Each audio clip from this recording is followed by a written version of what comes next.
kegiatan-kegiatan preventif juga proses hukum terhadap perusuh yang sudah kami tangkap.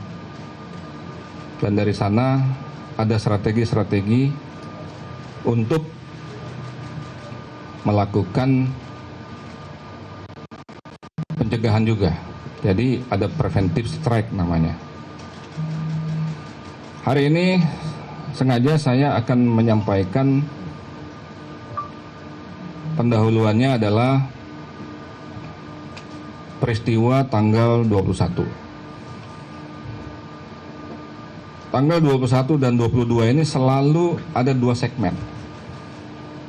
Ada dua peristiwa yang terpisah, yaitu antara masa damai dan masa perusuh. Saya ulangi, antara masa damai dan masa perusuh. Tetapi ini beda. Teman-teman dan publik juga sudah banyak yang mengetahui karena media mengcover kemarin penjelasan saya dan juga representasi dari teman-teman TNI, yaitu Bapak Kapuspen TNI yang selalu mendampingi saya.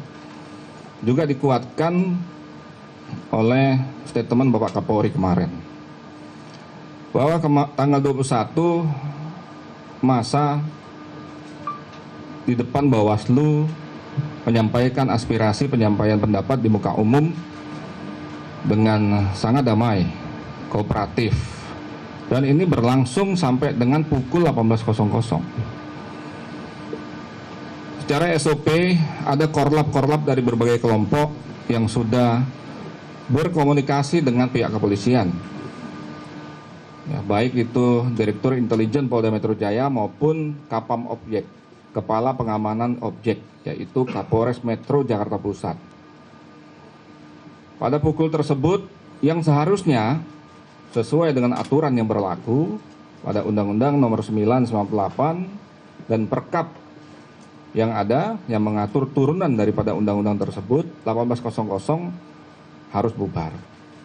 Tetapi sekali lagi kita tidak dapat letterlek meninjau aspek yuridis. Petugas kepolisian melakukan diskresi kepolisiannya, yaitu memberikan kelonggaran terhadap massa untuk meminta buka bersama, lanjut sholat maghrib, dan lanjut sholat isya sampai tarawih. Bahkan personel pengamanan dari TNI dan Polri tanpa sekat juga melakukan buka bersama, ibadah sholat berjamaah dari maghrib, isya sampai tarawih. Ini sangat menyejukkan. Pada pukul sekira 21.00 masa dihimbau dengan baik-baik, Korlap berkomunikasi dari mobil komando, Korlap menghimbau semua masa untuk kembali. Dan alhamdulillah kembali dengan tertib. Namun sekira pukul 22.30 tiba-tiba muncul gelombang massa perusuh yang tidak ada pemberitahuan, langsung melakukan tindakan-tindakan anarkis dan provokatif. Dan teman-teman sudah paham, ini berlangsung sampai pagi. Dari Sabang, Tanah Abang, pembakaran asrama polisi di Petamburan, ya, sampai ke paginya sampai ke Cideng, Aspol Cideng, ya. Namun alhamdulillah, walaupun banyak ya dari kedua belah pihak jatuh korban, bisa kita kendalikan pada menjelang matahari terbit. Ya, artinya dua segmen antara masa damai dan masa perusuh. Kemarin ada 257 ya. 257 kalau tidak salah ya. Tadi malam Kabid Humas Polda Metro Jaya, representasi dari Polda Metro Jaya sudah merilis beberapa masa perusuh. Ya, itu perwakilannya saja yang dilihatkan itu, provokator-provokatornya. Untuk diketahui publik bahwa ini massa tersebut diduga dimobilisasi dan disetting by design. Nah, saat ini sedang kita dalami. Ya, kita mempunyai strategi untuk itu, dan Polda Metro Jaya, Polri sangat profesional untuk mengungkap siapa sebenarnya yang menggerakkan. Kemarin 22 Mei masa Unras Damai jauh lebih banyak, mungkin 2 kali lipat, sekira 6.000 massa melakukan aksi damai penyampaian pendapat di muka umum kembali di depan Bawaslu dengan tertib. Beberapa tokoh terlihat, teman-teman sudah tahu beberapa tokoh tersebut, dan juga menyampaikan dengan baik sesuai dengan aspirasi mereka. Itu diatur oleh undang-undang. Tepat pukul 18.00, massa kembali meminta kelonggaran, dan kami juga melakukan diskresi. Ya, Kapolres Metro Jakarta Pusat selaku Kapolres Objek berkomunikasi dengan baik untuk buka bersama dan sholat maghrib.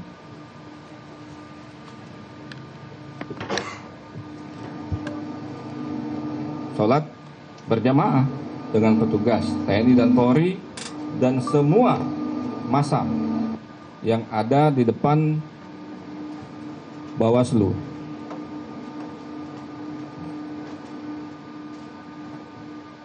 Kami memperkirakan, ya, karena memang permintaannya sampai tarawih, kami memperkirakan masa Isya setelah maghrib, sholat Isya, terus tarawih, gitu kan? Tetapi tiba-tiba, ya, dari massa tersebut, dari kelompok besar massa yang sekira 6.000 itu, ada sekira 300-an massa yang bisa kita kategorikan selaku massa perusuh, yang tiba-tiba melempar molotov, melempar batu, dan ada seperti roket, dan memang sudah dipersiapkan oleh mereka. Bahkan petugas kami belum mempersiapkan dengan alat-alat dalmasnya. Karena itulah banyak petugas, ya tidak begitu banyak, tapi lumayan, hampir 9 terluka, ya, akibat perusuh tersebut. Dan tidak sampai di situ saja, perusuh tersebut dihalau, bukan malah mereda, tetapi semakin brutal dan semakin banyak. Sesuai dengan standar operating prosedur, kami langsung menghalau dan membuat barikade untuk mendesak massa perusuh ke Jalan Wahid Hasyim. Massa damai ketika ada kerusuhan tersebut yang dilakukan secara tiba-tiba oleh sekira 300 kelompok massa perusuh, semua berlari dan membubarkan diri. Tetapi 300 ini terus melakukan penyerangan secara membabi buta dan brutal kepada petugas. Bahkan juga tidak sedikit fasilitas umum yang dirusak. Silakan dilihat tadi pagi, saya kira saya tadi mencermati masing-masing media televisi, semua mengcover, ya, bekas-bekas insiden tadi malam.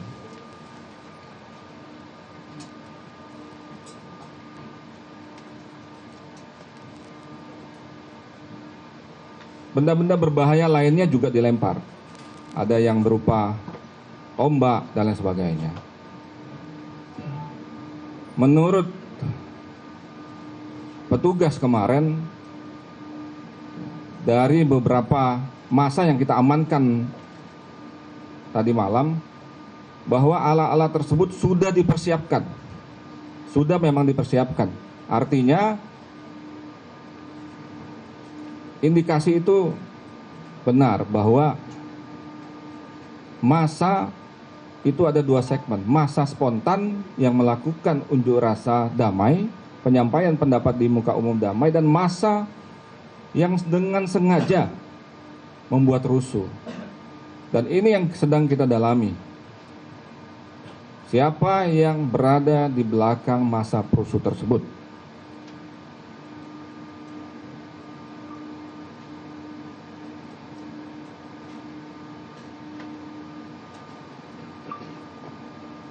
Tidak di sana saja, massa perusuh juga beraksi sejak siang di sekitar lokasi Selipi kemarin. Ya. Massa perusuh melakukan pengerusakan dan pembakaran terhadap beberapa kendaraan dinas Polri. Ya. Bus Brimob 1 dibakar dan 2 bus Brimob dirusak.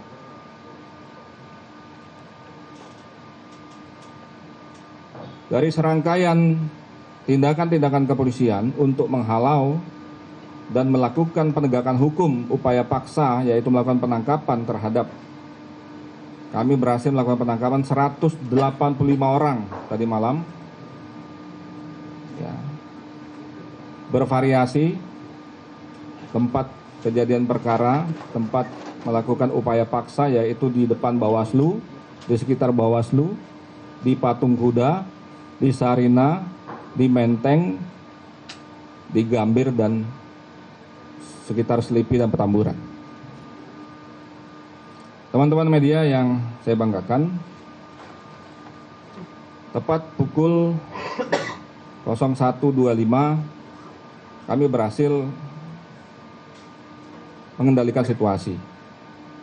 Massa terus ada yang beberapa gelintir saja masih tersisa di Jalan Wahid Asim, sisi kiri di Tanah Abang, sisi kanan juga, yang ke arah Tanah Abang maksud saya, itu duduk sampai sahur, tetapi tidak melakukan aksinya.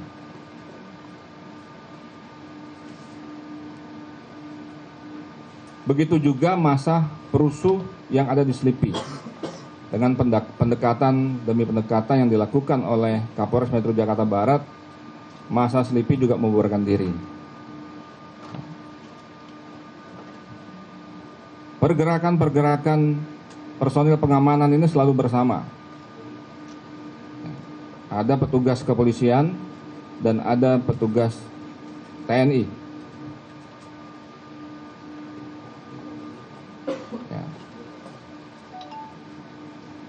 Nah, rekan-rekan, saya akan sampaikan juga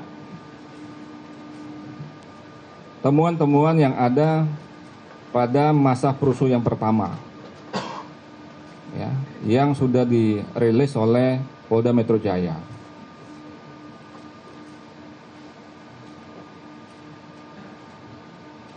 Kami menemukan 2 tersangka. Ya, 2 tersangka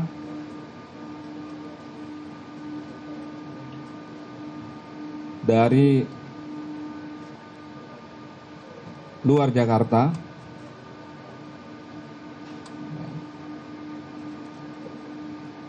yang terafiliasi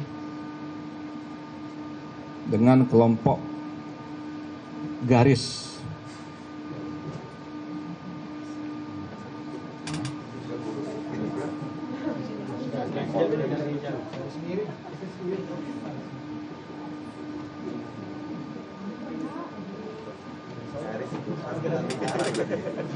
Kelompok garis ini memang juga terafiliasi dengan kelompok-kelompok tertentu. Ya. Itu singkatan garis. Dari keterangan 2 tersangka tersebut yang kita tangkap, mereka memang berniat untuk berjihad pada aksi unras tanggal 21 dan 22. Kami menemukan bukti-bukti yang sangat kuat. Sama-sama kita ketahui bahwa kelompok garis ini pernah menyatakan, membuat statement sebagai pendukung ISIS Indonesia. Ya, sebagai pendukung ISIS Indonesia.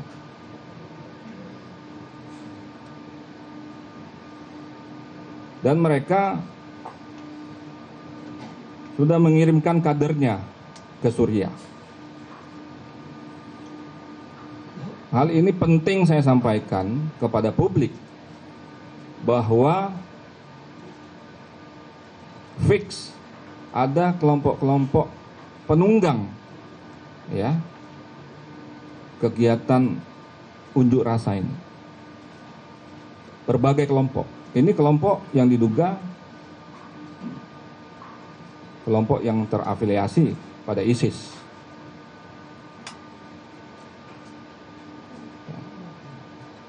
Nanti berikutnya akan kami sampaikan detailnya, siapa orangnya dan bagaimana jaringannya. Karena ada 1 dan 2 tokoh yang masih kami kejar, ya, yang sudah disebut oleh 2 tersangka yang diamankan oleh Polda Metro Jaya.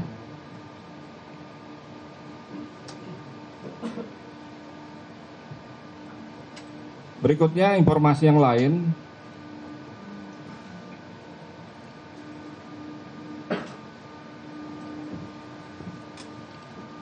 Kita kembali kepada keterangan Bapak Menko Polhukam kemarin dan diperkuat oleh Bapak Kapolri, bahwa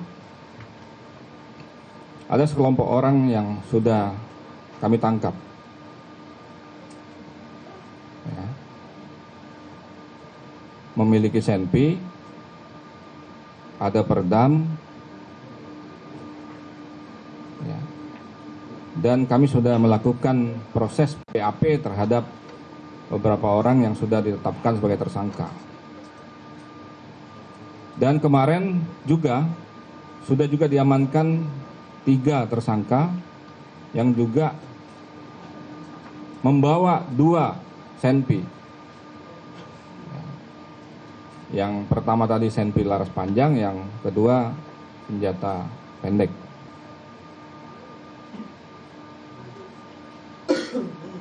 Dan ini kelompok yang berbeda. Tadi garis kelompok yang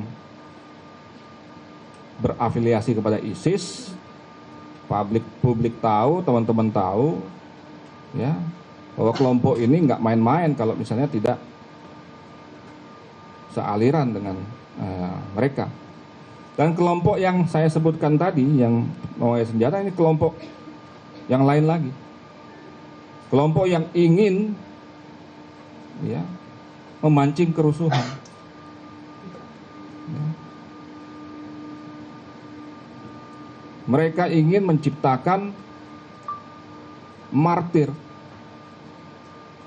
apabila ada korban.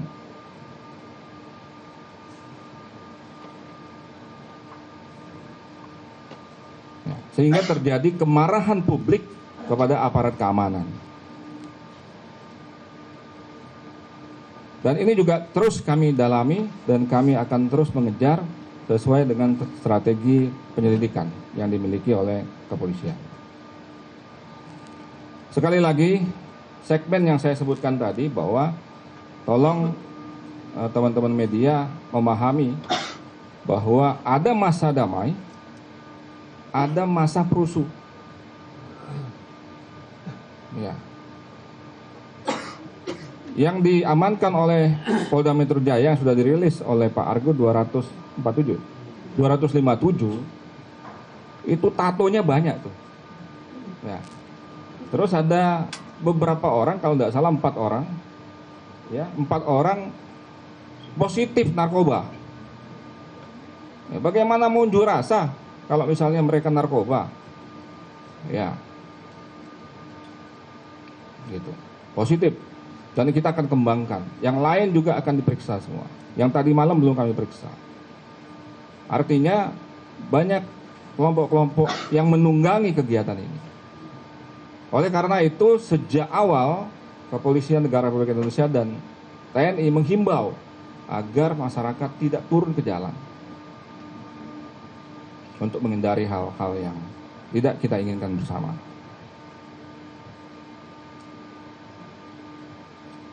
Saya kira demikian teman-teman media yang perlu saya sampaikan. Mudah-mudahan cukup jelas.